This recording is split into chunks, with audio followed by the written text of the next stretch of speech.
Alright guys, before we start, this isn't my clock. This is my granddad's instead.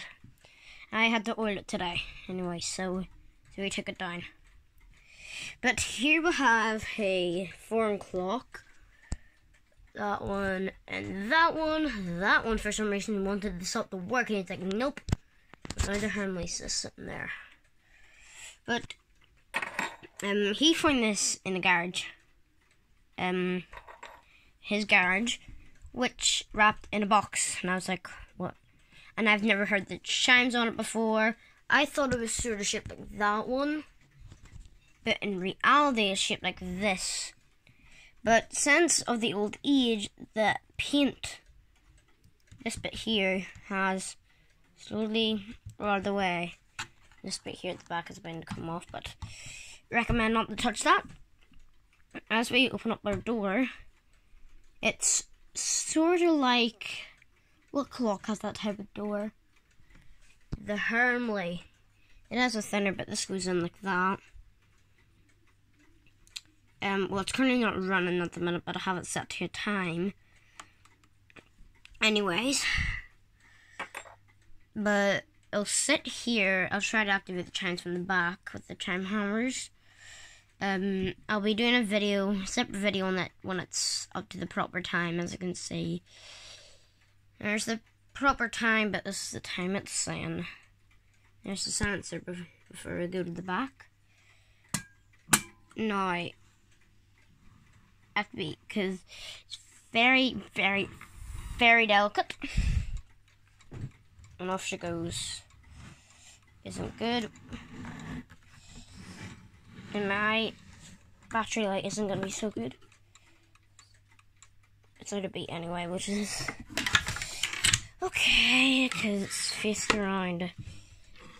Okay, let me just get my light into the mechanism. There goes the gingerbread. So, here's the back. There's the foreign trademark. Right there. 12 centimeters. Here we got our cogs that lead down and then to here, which then will allow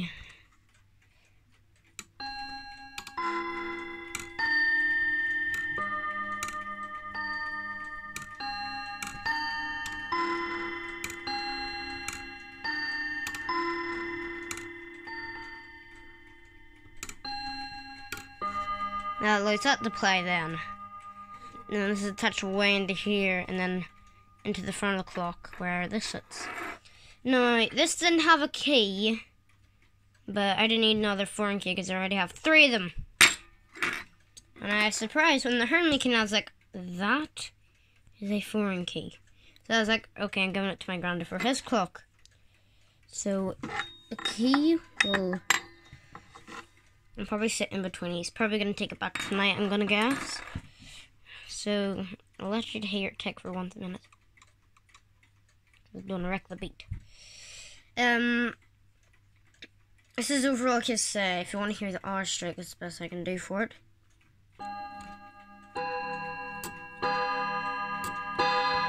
It should be higher up so it doesn't get caught in the chimes. It's held in by, actually, 2, 4 down there, and then 6. That takes the entire movement out. As you can see, there's the hinges. Well, that screws into the hinges. And then back here's nothing.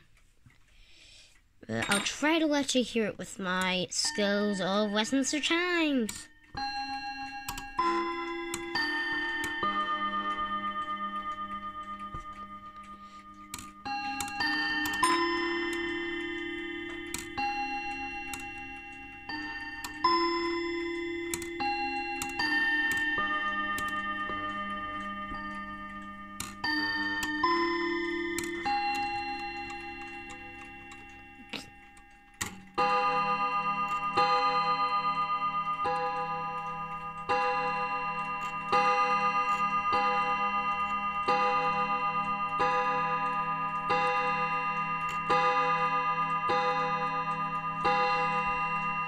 yeah, so that's all I wanted to tell you guys for the night.